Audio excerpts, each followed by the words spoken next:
Hello students of Standard 9. Today we are going to continue the topic Jainism and Buddhism.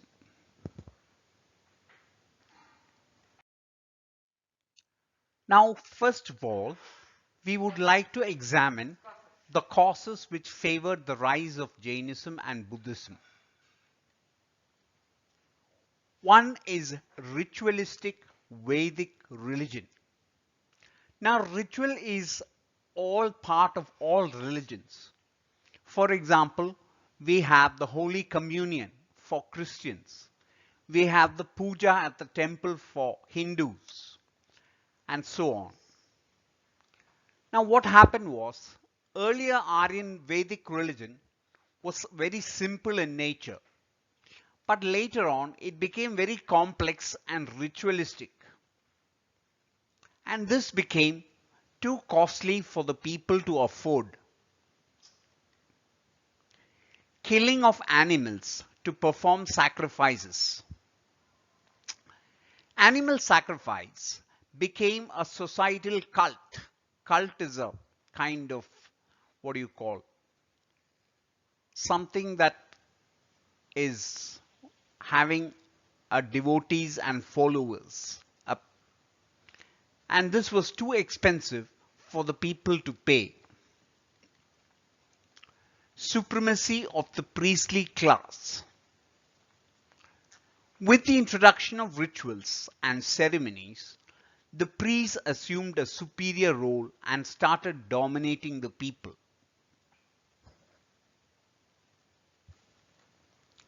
The caste system. The caste system or varnas, where you have Brahmins, Kshatriyas, Vaishyas and Shudras. The Shudras were people of lower castes, and they were not in favor of the higher castes. They were looked down upon. Difficult Vedic language. The common people did not understand the difficult Vedic language. So this made them difficult to follow the religion.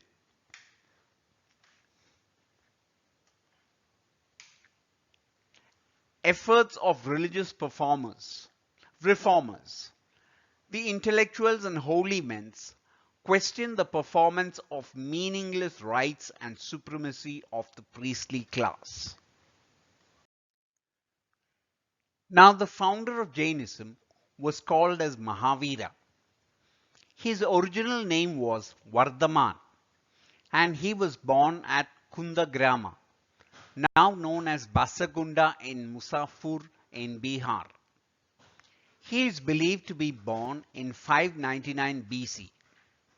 Mahavira's father was Siddhartha, the head of a Kshatriya clan. Clan is a kind of society. Like you have the Christian clan, you have the Hindu clan and all that. And his mother was a Lichavi princess. He belonged to the Magadha dynasty. He was very interested in spiritual matters. He was married to Yashoda. When he was 20, he left all worldly pleasures and went in search of truth.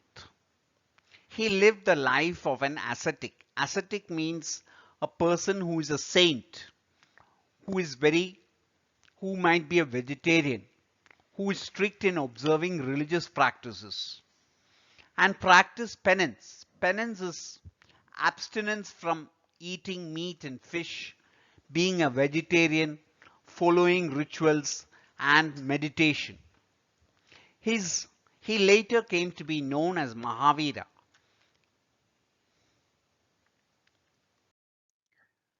Teachings of Mahavira. The five vows. No harm was to be done to any living creature. This was called as Ahimsa. Now this Ahimsa was adopted by Mahatma Gandhi for our freedom struggle.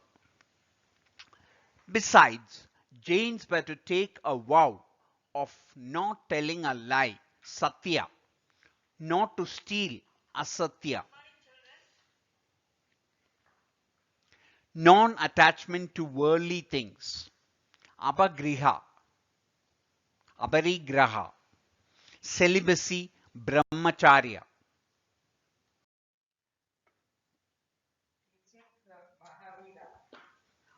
Teachings of Mahavira. Now this is very interesting. Jainism had no belief in God. Man can escape from suffering only by renunciation. Now what do you mean by renunciation?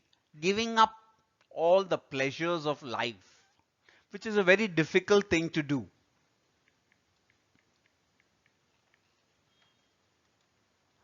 Nirvana. Nirvana is a very exalted state of human condition. Mankind can be liberated from the cycle of rebirth.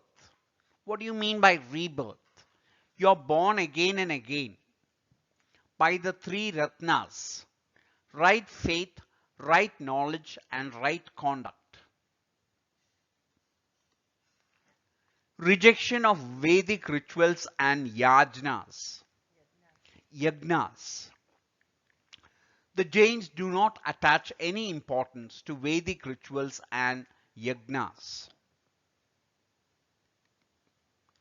Treat people on an equal basis and rejection of caste system. All people are equal, and the Jains strictly shun the caste system.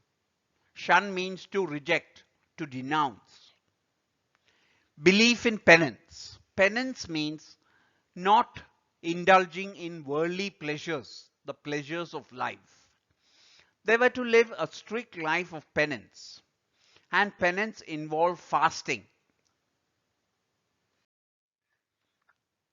Life of Gautama Buddha.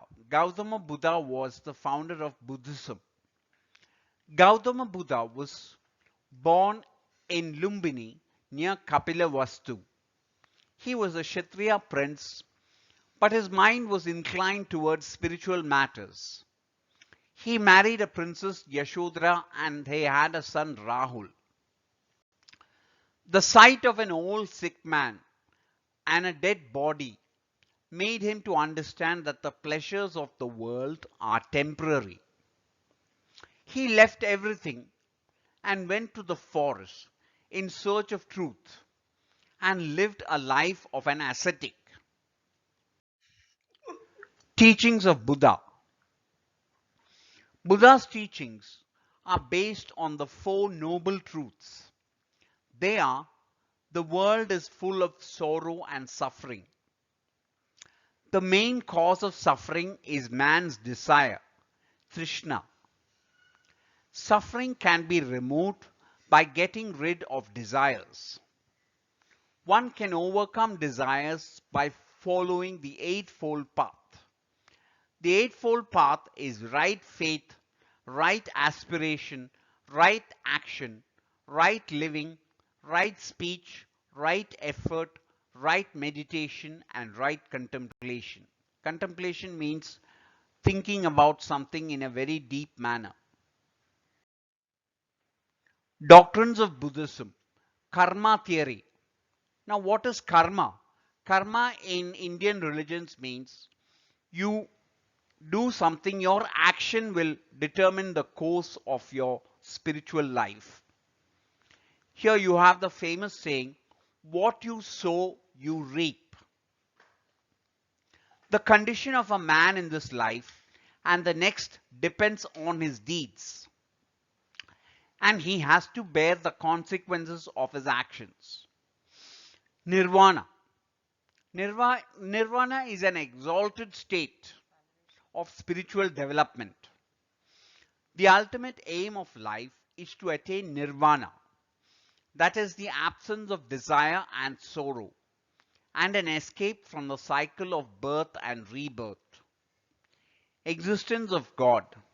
He neither accepted nor denied the existence of God. He was an agnostic. Ahimsa. Buddha preached that we should not injure animals or man. No faith in the caste system. Buddha opposed the caste system and believed that all men are equal. emphasis on character. Buddha believed that a good moral character was more important than worship. There should be love, truthfulness, kindness, obedience to parents, and respect to elders. A person should not use any intoxicating drugs.